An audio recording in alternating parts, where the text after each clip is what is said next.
empecé, voy por la mitad, yo leo como 5 libros al mismo tiempo, siempre, porque son de naturaleza distinta y según el estado de ánimo, el tamaño de la letra, a veces, lo que te falta, que te entusiasma para seguir con un libro, o te detiene para disfrutarlo más. Y uno de los que sigo, y ya voy por la mitad, es un maravilloso libro de Pacho O'Donnell, sobre Artigas, nada menos. Querido Pacho, ¿cómo estás? ¿Cómo estás, Víctor Hugo? Siempre para mí es un honor que me tengas en cuenta. Y que me atiendas, porque estoy fascinado con esa historia tan bien contada de Artigas. Eso sí, el personaje es impresionante, ¿no? Impresionante, es impresionante. Yo te diría que hay varias importancias, pues como uruguayo lo sabes bien, pero quizás una de las más grandes, si no la más grande, que Artigas significó el intento más vigoroso de darle a la Revolución de Mayo un contenido popular. Es decir, que la Revolución de Mayo de alguna manera fuera la expresión de los intereses de las mayorías de su tiempo. Estás diciendo lo que en alguna ocasión ya has marcado, que la revolución en realidad fue una cuestión medio elitista. Claro, finalmente los que se apropian de la Revolución de Mayo, lamentablemente, es la oligarquía librecambista porteña, ¿no es cierto? Que, en última instancia, las guerras civiles es prácticamente una lucha de clases, ¿no es cierto? Por un lado, los sectores populares, las provincias, el federalismo, los caudillos; por el otro lado, la oligarquía porteña con sus socios provinciales. Y Artigas pone el condimento pueblo.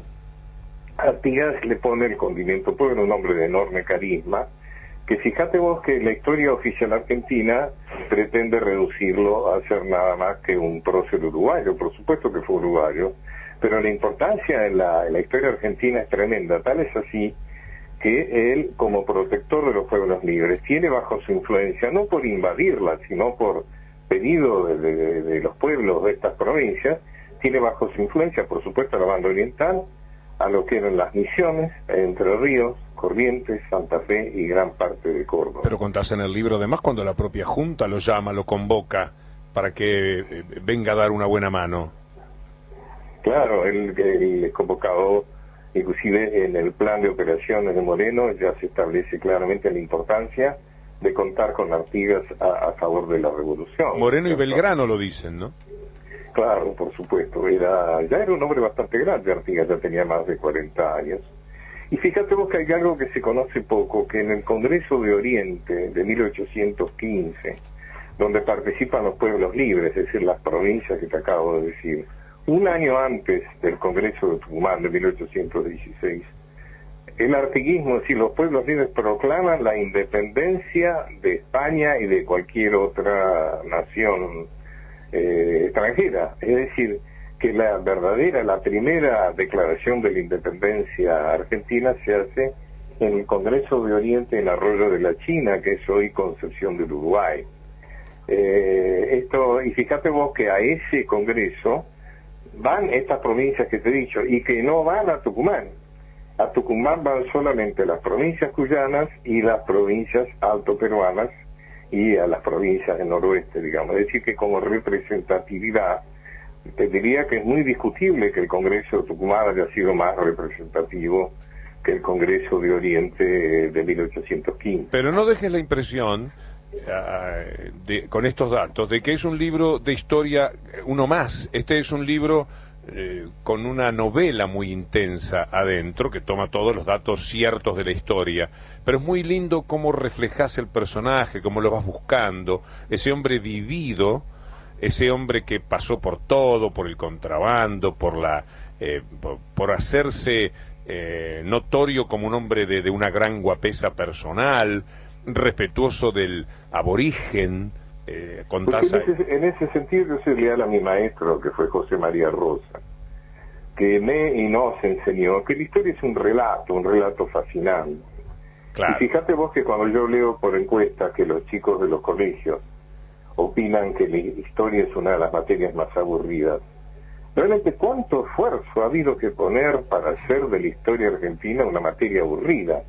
porque realmente es una historia fascinante. Tenés como vos tanta decís, razón, qué lindo lo que cuando uno decís. se propone relatarla, cuando estoy hablando de historia argentina, estoy hablando de historia rioplatense, ¿no es cierto? Estoy incorporando a tu país en eso, ¿no? Es tan fascinante, digamos, que lo que hay que hacer es contarla, ¿no? Claro. Cuando vos contabas en La Vuelta Obligado aquel que se paró en el cañón y cuando ya no le quedaba nada para tirarle a los ingleses los insultaba, y los Claro. tipos fueron después a devolver la bandera 40 años más tarde impregnados de respeto por la valentía de aquel hombre. Eso como historia, vos se la contás a los chicos y no se la pueden olvidar el resto de su vida. Y cuando vos contás esos orígenes artiguistas y esa relación que tenía él con el charrúa, con el paisano, Claro. esa guapesa Fíjate vos personal, uno sigue al personaje mucho mejor todavía que por los datos de la historia todo eso oficial. es cierto, es decir, no hay que inventarlo. Yo por eso no soy muy amigo de la novela histórica, porque la novela histórica inventa datos que si realmente que la escribió se hubiera preocupado por ahondar en los datos reales, se hubiera encontrado cosas maravillosas. Por ejemplo, las arengas de Artigas. Artigas decidía las cosas en asambleas populares. Es un pionero absoluto del voto universal. Por ejemplo, las famosas instrucciones que él lleva a la asamblea del año 13 fueron decididas por votación popular. Ay, me enteré por vos porque si lo sabía no lo recordaba, que él podía leer pero escribía mal. Claro, porque él abandonó los estudios precozmente para alargarse a esas correrías que vos contabas. Entonces no hay nada de puño y letra de Artigas. No hay nada de puño y letra. Nunca había hecho esa observación. Pero se rodeaba de intelectuales de muy alto nivel, ¿no? Larrañaga, por ejemplo, ¿no? Por ejemplo, Sí, claro. sí, Y otra él cosa en la que fue absolutamente pionero Artigas fue en la reforma agraria. O sea, Artigas cuando toma el poder en Montevideo reparte las tierras de los españoles que se han huido y también de los que en aquellos tiempos se llamaban los malos americanos, es decir, los americanos que no estaban a favor de la revolución independentista. ¿Y qué no le gustó? Y Artigas establece claramente que los más privilegiados van a ser los pobres. Claro. Es decir, que esas tierras tienen que ir a los pobres, dice, a los indios, a las madres viudas, está claro que esas tierras tienen como destino fundamental. Mirá que distinto con lo que se hizo en otros tiempos, ¿no? Por ejemplo, después de la conquista del desierto, donde las tierras se repartieron entre los más ricos, ¿no? Es muy interesante y muy valioso y muy noble esa reconsideración de Artigas como personaje de toda esta comarca del mundo, cosa que América, José María también. Rosa un poco también precursoramente lo había establecido. Yo recuerdo un discurso, tanto me gustaría encontrar a aquella persona hace como 15, 20 años, en los actos patrios que se hacen frente a TC en la Plaza Artigas, en la Plaza República Oriental del Uruguay. Alguien habló y fue tan reivindicatorio justamente de ese rol de Artigas que excede su condición de héroe uruguayo. ¿Por qué a Mitre no le gustó nada Artigas? ¿Por qué inventó la historia negra de Artigas? Bueno, lógicamente porque Mitre era el portavoz, el jefe, diríamos, de la oligarquía porteña y de ahí sus socios provinciales. En cambio, Artigas representaba exactamente lo contrario. Fíjate, Artigas proponía que Buenos Aires no tuviera la prepotencia de quedarse con todos los recursos de la aduana.